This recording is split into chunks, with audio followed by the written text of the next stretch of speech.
Telangana public service commission సంబంధించిన వివిధ ఎగ్జామ్లు గ్రూప్ 1, గ్రూప్ 2, గ్రూప్ 3, అదేవిధంగా డిఎస్సి, ఓకే, ఇంకా ఎన్నో గురుకుల, ఇలా ఎగ్జామ్స్కి సంబంధించి నిరుద్యోగులు ఒక అద్భుతమైన జూలై 5న ఒక అద్భుతమైన ఉద్యమాన్ని తీసుకొచ్చారు. అది చాలా శాంతి భద్రతల విఘాతం కలగకుండా నగర ముట్టడి చేయగలిగారు.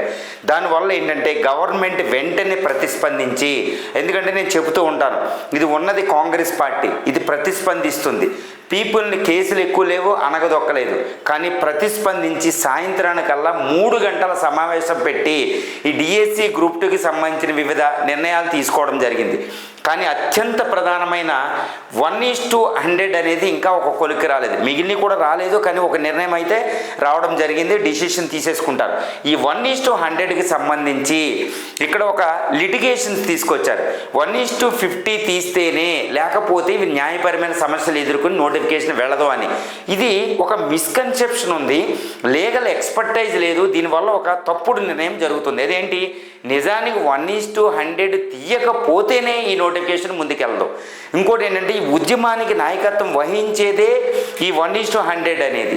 సో వీళ్ళనే సంతృప్తి చేయకపోతే ఈ ఉద్యమం చల్లార్చడం అనేది అసంభవం. ఎందుకంటే ఇది నిరుద్యోగానికి సంబంధించిన విషయం, ఒక పోస్టు ఆ పోస్ట్ అని కాదు, అన్నిటి విషయాల్లో గవర్నమెంట్ ప్రతిస్పందించవలసిన అవసరం ఉంది.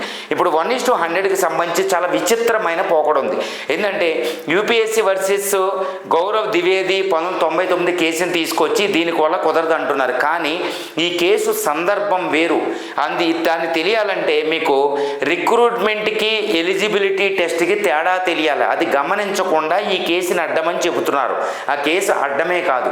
రెండో విషయం, అంశుమాన్ బ్రహ్మచారి వర్సెస్ స్టేట్ ఆఫ్ ఎంపీ 2023లో ఇచ్చిన తీర్పు అనేది మనకి ఈ రిక్రూట్మెంట్కి ఎలిజిబిలిటీ టెస్ట్కి ఒక తేడాని చెప్పి ఒక పిటిషన్ క్యాన్సిల్ చేసింది. ఓకే, దాన్ని బట్టి ఏమిటంటే ఇది మనకి పెట్టిన ప్రిలిమినరీ ఎగ్జామినేషన్ అనేది ఎలిజిబిలిటీ టెస్ట్ మాత్రమే, అంటే ఫిల్టరింగ్ ప్రాసెస్. అదే రిక్రూట్మెంట్ చేయబోయేదానికి మనం ఏంటంటే ఒక కన్వీనియన్స్, ఎక్కువ మందికి ఎగ్జామ్ పెట్టలేము కాబట్టి అందులో వడపోసి మిగిలిన వాళ్ళకి పెట్టడం. కానీ ఆ సందర్భంలో అతి ముఖ్యమైన విషయం ఒకటి గమనించాలి, మనది రాజ్యాంగ వ్యవస్థ, ప్రజాస్వామ్య వ్యవస్థ. ఇక్కడ ప్రతిభ ఒక్కటే ప్రాతిపదిక కాదు. పెద్ద పెద్ద రిక్రూట్మెంట్కి ఇలాంటి top most civil service IPS, ఇప్పుడు డిఎస్పీలు, ఆర్డీఓలు వాళ్ళు ఏమవుతారు, కన్ఫర్ట్తో ఐఏఎస్ ఐపీఎస్ అవుతారు. అంటే సివిల్ సర్వీస్ లెవెల్ ఎగ్జామినేషన్కి యూపీఎస్సీలో రాజ్యాంగబద్ధంగా ఒక ప్రాతిపదిక ఉంది. ఆ ప్రాతిపదిక ప్రతిభను గుర్తించడం కాదు, ప్రతిభతో పాటు సమ్మిళత్వాన్ని కలిగించాలి, అంటే ఇంక్లూజివ్నెస్. అందులోకి అందరూ, అన్ని వర్గాలు, అన్ని కులాలు, కింద పైన అందరూ, ఉమెను, రూరల్ ఏరియా నుంచి అందరికీ సమానమైన ప్రాతినిధ్యం, సమానత్వాన్ని కలిగించాలి ఈ రిక్రూట్మెంట్ ప్రాసెస్ దగ్గర, మెయిన్స్ ఎగ్జామినేషన్ దగ్గర. కానీ ఇది జరిగిందా? UPSC, union public service commission మొన్న పెట్టిన ప్రిలిమినరీ ఎగ్జామినేషన్ చూడండి, టీజీపీఎస్సీ పెట్టిన ప్రిలిమినరీ ఎగ్జామినేషన్ చూడండి. యూనియన్ పబ్లిక్ సర్వీస్ కమిషన్ పెట్టిన ఎగ్జామ్ అసలు ఇండియాలో ఉన్న ఏ కోచింగ్ ఇన్స్టిట్యూట్ ఎంత పెద్ద ఎక్స్పెక్ట్ చేయలేడు. ఎందుకంటే అండమాన్ నుంచి, ఉమెన్ నుంచి, ఎక్కడెక్కడో పల్లెటూరుల నుంచి వచ్చిన వాళ్ళకు కూడా అది సమ్మిళత్వాన్ని కలిగిస్తుంది. ఇండియా ఇయర్ బుక్కులు, ప్రాథమికమైన బుక్కుల నుంచి. తెలంగాణ పబ్లిక్ సర్వీస్ కమిషన్ పెట్టిన ఎగ్జామ్ గమనిస్తే అవి ఎక్కడి నుంచి తెచ్చారు బిడ్డలు, ప్రాతిపదిక ఏదో తెలియదు. వాళ్ళు తయారు చేసిన వాళ్ళకి సమ్మిళత్వం ఒకటి ఉండాలనే విషయం తెలియదు, అది ఎక్స్పర్టైజ్ లేదు. అందుకే 150 బిట్లో 10% బిట్స్కి తేడా వచ్చింది. దాని మీద విద్యార్థులే లెగ్గదీశారు విషయాలు, అవునా కదండి. అందులో 4-5 బిట్లని డిలీట్ చేయవలసిన పరిస్థితి వచ్చింది. సో సమానత్వాన్ని పాటించలేదు, ప్రతిభనే గుర్తించడానికి ట్రై చేశారు అక్కడ. సో ఇప్పుడు ఇక్కడ రిక్రూట్మెంట్లో 1:100 తీయకపోతే సమ్మిళత్వం ఉండదు. ఎందుకంటే 13 సంవత్సరాల తర్వాత వచ్చిన నోటిఫికేషన్ సహజ న్యాయ సూత్రాలు కూడా విరుద్ధం, ఈ న్యాయ సూత్రాలు కూడా మనకు విరుద్ధం. 13 సంవత్సరాల తర్వాత వచ్చింది. 1-2 ప్రిలిమ్స్లు అవజేశారు. 2 తప్పిదాలు ఎవరిది? అది రిక్రూట్మెంట్ ఏజెన్సీ తప్పు. 2 సార్లు లీక్ అవ్వడం ఇదంతా వాళ్ళది తప్పు కాదు. ఈరోజు 80 వచ్చి 2 సార్లు క్లియర్ చేసిన వాళ్ళు ఈరోజు అవజేయలేకపోయారు. ఒక ఉమెన్ వాపోతుంది నాతో, ఓకే 2 సార్లు అవజేశాను సార్, 4 సంవత్సరాల నుంచి దీని మీద ఇన్వెస్ట్ చేశాను, కాలం నాకు రాదు, ఓకే రిటైర్డ్ ఎంప్లాయీ నా ఫాదరు, ఇది పరిస్థితి అని. సో ఇది ఎవరిది? ఇక్కడ సమానత్వం కలిగించండి 1:100 తీసుకొచ్చేసి. తర్వాత రాత్రి సీఎం గారి మీటింగ్లో కూడా లీగల్ ఎక్స్పర్ట్స్ అనేది ఇక్కడ లేదు. ఈ లీగల్ ఎక్స్పర్ట్స్ లేకుండా అసందర్భంగా ఈ కేసులు తీస్తున్నారు.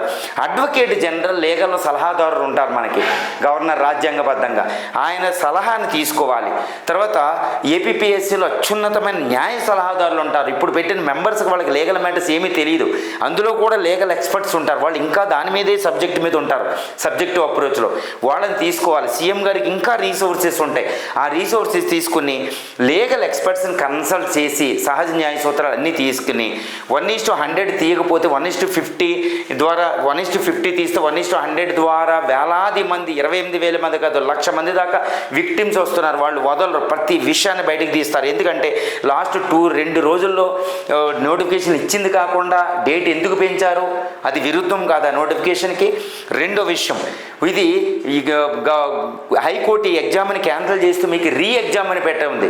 నోటిఫికేషన్ ఇవ్వడం 60 పోస్టులు యాడ్ చేసేసి దాన్ని నోటిఫికేషన్ కింద మార్చడానికి కుదరదు. ఎందుకంటే అంత ముందు తీసి 503 పోస్టులు ఒక నోటిఫికేషన్, 60 పోస్టులు ఇంకో చేసి జాబ్ క్యాలెండర్ వచ్చిన తర్వాత పెట్టినా ఇక్కడ ప్రాబ్లం లేకపోయినా 500 పోస్టులు ఒక సివిల్ సర్వీస్ స్థాయి నోటిఫికేషన్. సో ఇలాగేంటంటే ఆల్రెడీ ఇచ్చిన నోటిఫికేషన్లోనే ప్రాసెస్లోనే కొన్ని ప్రాబ్లమ్స్ ఉన్నాయి. అవి రాకుండా అవి బయటికి తీయకూడదంటే 1:100 తీసి యూపీఎస్సీ లేక ప్రతిభతో పాటు సమ్మిళత్వం అందరూ రాసే అర్హత ఇవ్వండి. అక్కడికి వచ్చి 1:100 తీసినా లేదా 30 to 40% తీసినా, అప్పుడు మధ్యప్రదేశ్ 40% తీసింది, 50% ఇలా తీసినా అక్కడికి వచ్చి 1:1 పోస్ట్ 563 పోస్టులకి వాళ్ళు మెయిన్స్ రాయాలి.